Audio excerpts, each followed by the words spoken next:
command of the Special Operations Forces of the Armed Forces of Ukraine has analyzed Russia's use of shotguns to protect against drones.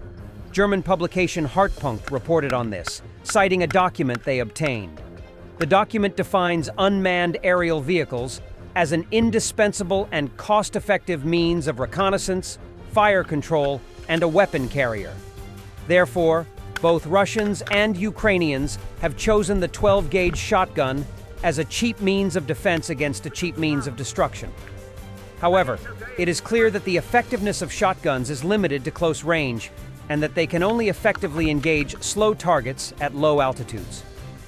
According to the authors, the threat posed to the Russian armed forces by UAVs in general, and FPV drones in particular, has reached such a scale that a rifleman should be attached to every vehicle near the front. There should also be a rifleman in every infantry group.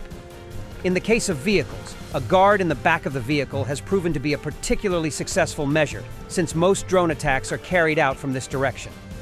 There is a separate issue of drone detection. According to the analysis, the Russian side uses passive drone detectors Bulat 3 and Bulat 4 for this purpose. Reliable detection by these detectors is possible from a distance of up to 1,000 meters. Riflemen do not act alone, but in conjunction with electronic warfare systems. This makes it possible to achieve an effect at longer distances. The Russians also monitor the approach and departure routes of Ukrainian drones. Based on the reconnoitered drone routes, Russian troops set up ambushes with several shooters. Russia is increasingly deploying unidentified gas in its latest chemical warfare tactic against Ukrainian troops, who are losing ground across the hotspots of the eastern front line.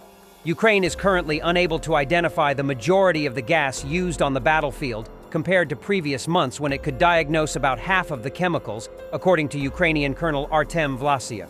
Russian troops have used chemical agents banned in warfare as a psychological operation to sow panic among the Ukrainian forces, said Vlasiuk from the Support Forces Radiation, Chemical and Biological Protection Command, a branch of the army responsible for inspecting chemical warfare. Russian drones throw gas grenades into dugouts or trenches in a brutal tactic to force Ukrainian soldiers out into the open field, making them easy prey for drone or artillery attacks.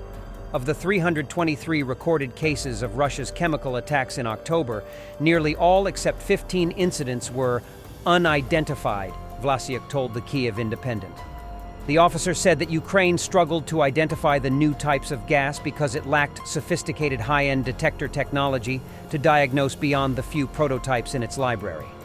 It is dangerous both for our troops and for Ukraine as a whole, which will not be able to prove anything at the international level, Vlasiuk said.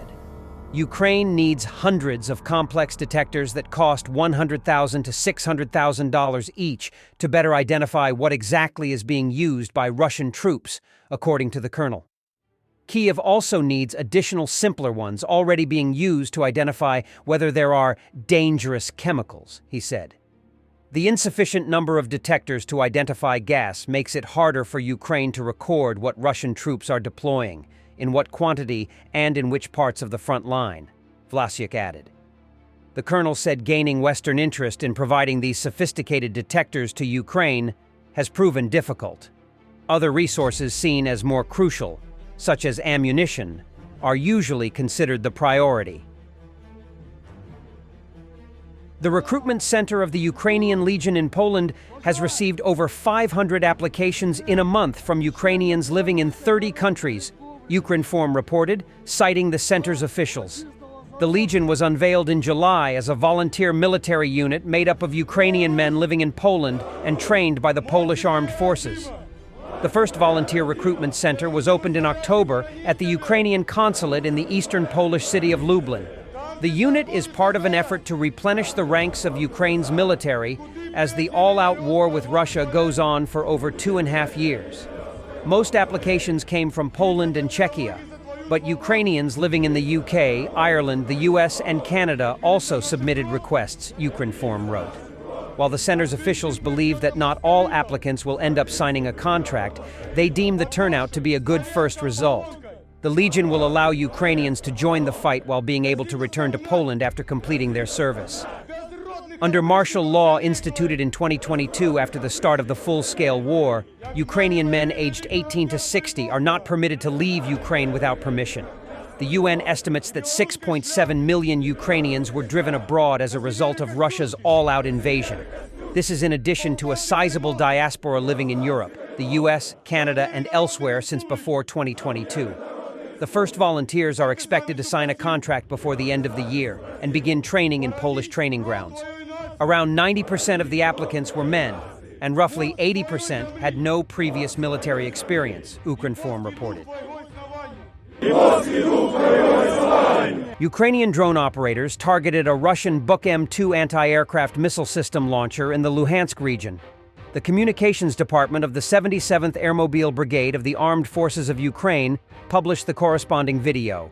The launcher was detected by a reconnaissance drone, which then adjusted strikes. According to the interface specifics, it was likely a fly-eye UAV. FPV strike drones were specifically used to target the 9A317TELAR. However, due to the poor video quality, the results of the attack cannot be clearly determined. The Buk M2 anti-aircraft missile system is designed to protect troops and facilities from planes, helicopters, drones, cruise, and ballistic missiles. Meanwhile, the Russian system failed to detect a Ukrainian reconnaissance drone, which should have been an expected target.